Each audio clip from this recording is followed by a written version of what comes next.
नमस्ते विद्यार्थी मित्रांनो, आज आपण सेल्स इन पॅरलल याचा स्टडी करू. आता इथं लक्ष द्या. हा एक सेल आहे, त्याला आपण E1 असं म्हणू.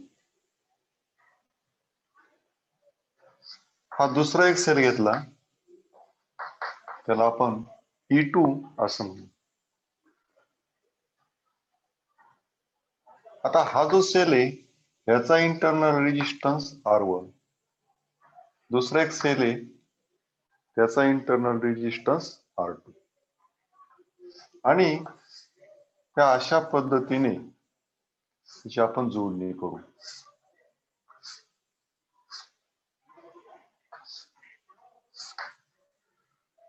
हा पॉइंट समजा B1 आणि हा पॉइंट B2. हे पॉझिटिव्ह इथे याचं पॉझिटिव्ह, हे निगेटिव्ह इथे याचं निगेटिव्ह.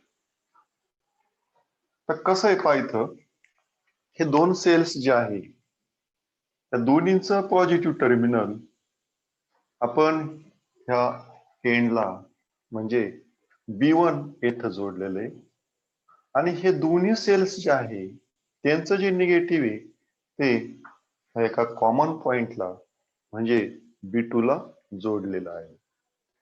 आता इथलं पोटेन्शियल आपण VB1 म्हणू, इथलं पोटेन्शियल VB2 असं म्हणू. म्हणजे सेल्स इन पॅरलल E1 आणि E2 अशा पद्धतीने आपण कनेक्ट केले. Positive terminal of first cell as well as positive terminal of second cell combined to a common point B1, and negative terminal of each cell is connected to common point B2. Then these cells are said to be in parallel. आता या ठिकाणी हा जो sale आहे इथलं जे potential आहे VB1 आणि इथलं पोटेन्शियल VB2, किंवा B1 आणि B2 यातलं पोटेन्शियल आपण V असं म्हणू. मग आता V बरोबर काय होईल? VB1 minus VB2. Potential difference B1 आणि B2 यातला potential difference VB1 minus VB2, किंवा is equal to E1 minus ह्याच्यातून करंट समजा I1 जातोय, ह्याच्यातून करंट I2 जातो. E1 I1 into R1. V is equal to E1 minus I1 आणि R1. म्हणजे आपण जे इक्वेशन पाहिलं E is equal to V plus V म्हणजे I R, किंवा V बरोबर E मायनस V असं जर घेतलं तर तेच इक्वेशन इथं आपण जाणारा करंट I1, V ची किंमत जी आहे हा स्मॉल v म्हणजे सेलचं पोटेन्शियल डिफरन्स, हा सेलच्या आतमध्ये जो इंटरनल रेजिस्टन्स आहे त्याच्यामुळे जे पोटेन्शियल आहे V आहे, आणि ते आपण E minus I1 R1 I minus R1 ने हे पोटेन्शियल दाखवतो. त्यानुसार आपण ती इक्वेशन लिहिलेले. आता या ठिकाणी आपण असं पण लिहू शकतो V is equal to E1 minus I1 R1, किंवा I1 साठी जर सॉल्व्ह केलं तर minus I1 R1 is equal to E1 minus V. Minus इकडं प्लस होईल आणि V इकडं प्लस येतो मायनस होईल, म्हणजे I1 is equal to E1 upon R1 minus V upon R1, किंवा मायनस एकत्र करून आपण जर लिहिलं तर ते R1. त्याचबरोबर आता इथला हा एवढ्या ह्या पूर्ण मार्गाचा पोटेन्शियल डिफरन्स किंवा B1 B2 पासूनच जे पोटेन्शियल डिफरन्स आहे ह्या मार्गाचा किंवा ह्या मार्गाचा, तो सारखाच असणार आहे.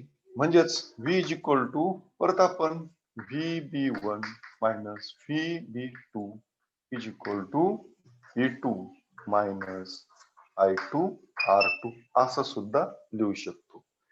म्हणजेच V is equal to E2 minus I2 into R2. थोडक्यात ही टर्म इकडे जर आली, RH ची टर्म ती LHS ला आली, तर I2 R2 V इकडे पॉझिटिव्ह, त्या बाजूला गेल्यावर निगेटिव्ह, म्हणजे E2 मायनस V किंवा E2 minus V upon R2.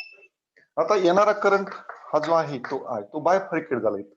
ह्या E1 च्या बाजूने जाईल I1 आणि ह्या मार्गे जाईल म्हणजे E2 च्या मधून जाईल तो I2.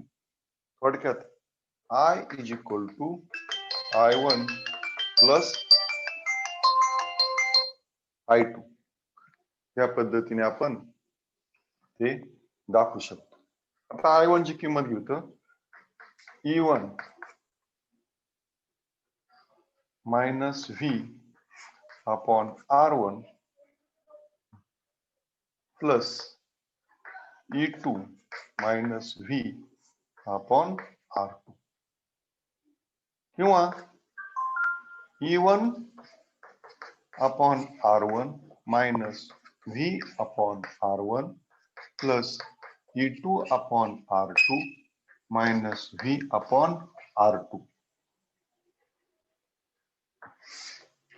किंवा हेच आपण आता या टर्म्स आपण क्लोज करून घेऊ. म्हणजे I is equal to E1 upon R1 plus E2 upon R2 minus,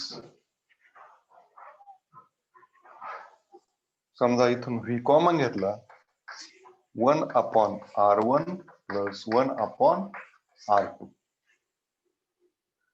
किंवा इथं हे सोडवलं E1 R2 plus E2 R1 upon R1 R2 minus, आता हे जर सोडवलं R1 plus R2 upon R1 into R2. आता इथं जे आहे त्या ठिकाणी E1 R2 plus E2 R2 divided by R1 R2, त्याला आपण E इक्विव्हॅलंट असं म्हणू, आणि minus R equivalent I is equal to, इथे V राहिला आपल्याचा V R इक्विव्हॅलंट, म्हणजे E equivalent is equal to E1 R2 plus E2 R1 upon R1 into R2.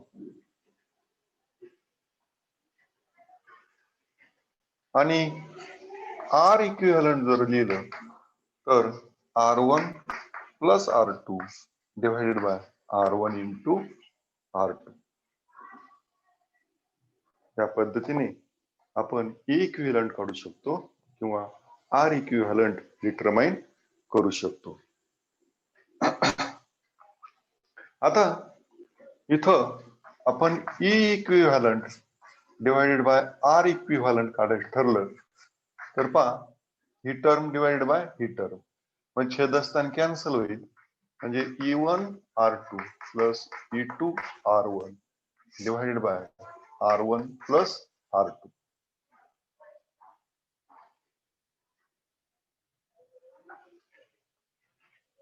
म्हणजे E equivalent upon R equivalent हे आपल्याला इथं मिळालेले आहे.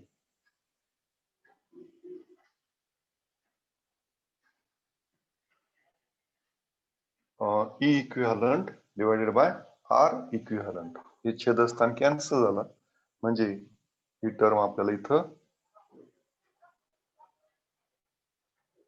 हे डिवाइड केलं, E1 R2 plus E2 R1 divided by R1 plus R2. तर या पद्धतीने आपण E इक्विव्हॅलंट काढू शकतो, R इक्विव्हॅलंट काढू शकतो किंवा E equivalent by R equivalent हे सुद्धा डिटरमाइन करू शकतो. आता इथं समजा नंबर ऑफ सेल्स आपल्याला दिलेले असतील, तर त्यावेळेस पहा इथं आता R1/R equivalent equal to 1/R1 plus 1/R2 म्हणजे ही टर्म झाली.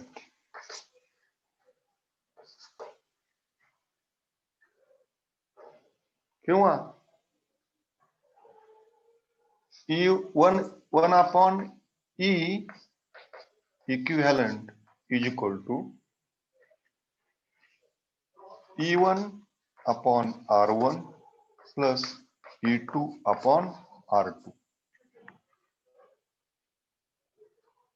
1/E equivalent बरोबर किती? E1/R1 प्लस E2/R2 म्हणजे E1/R2 plus E2/R1 divided by R1 plus R2.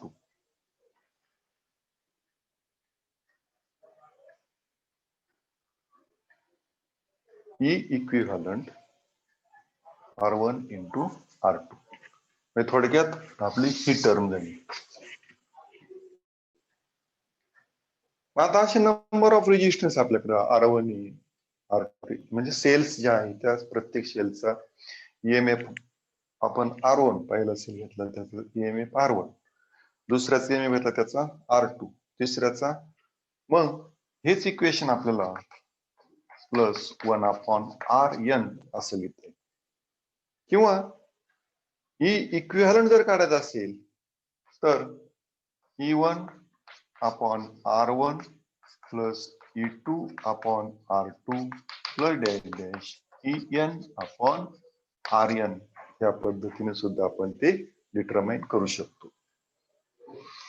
म्हणजे सुरुवातीला आपल्याला काय करायचं, इथं I1 I2 डिटरमाइन करायचं, ह्याच्यातून किती करंट जातो, ह्याच्यातून किती करंट जातो, आणि आपल्याला माहिती आहे टोटल करंट बरोबर I1 प्लस I2. याचा वापर करून सिंपल कॅल्क्युलेशन हे करून आपल्याला हा करंट मिळणार आहे आणि तो थोडक्यात किती मिळाला, E equivalent minus V into R equivalent. E equivalent त्याच्यावरून आपण थोडस म्हणजे आपली सुरुवात इथं जस काय इथे एंड आहे किंवा ही सुरुवात आहे आणि इथं एंड आहे. E equivalent divided by R equivalent तो आपण काढू शकतो. किंवा असे आपल्याकडे इंटरनल रेजिस्टन्स दिलेले असतील, त्यास प्रत्येक सेलचा EMF दिलेला असेल, त्याच्यावरून हे सगळं 1/R इक्विव्हॅलंट सोडवायचं किंवा 1/E इक्विव्हॅलंट सोडायचं, त्याचा रेसिप्रोकल घेऊन आपल्याला तो जो इक्विव्हॅलंट रेजिस्टन्स आहे तो मिळेल किंवा इक्विव्हॅलंट EMF आहे तो सुद्धा मिळू शकतो. तर या पद्धतीने काही असे प्रॉब्लेम्स सुद्धा असतात, म्हणजे सेल्स इन पॅरल करून केलं आपण, ते कसं असतं ते आपण पाहिलं आणि त्याच्यावरून आपण त्या प्रत्येक सेलचा रेजिस्टन्स, इंटरनल रेजिस्टन्स आणि त्याच्यावरून त्याचं इक्विव्हॅलंट, तसंच इंडिव्हिज्युअल रेजिस्टन्स असतील EMF असतील त्याच्यावरून त्याचं इक्विव्हॅलंट EMF हे डिटरमाइन करू शकतो.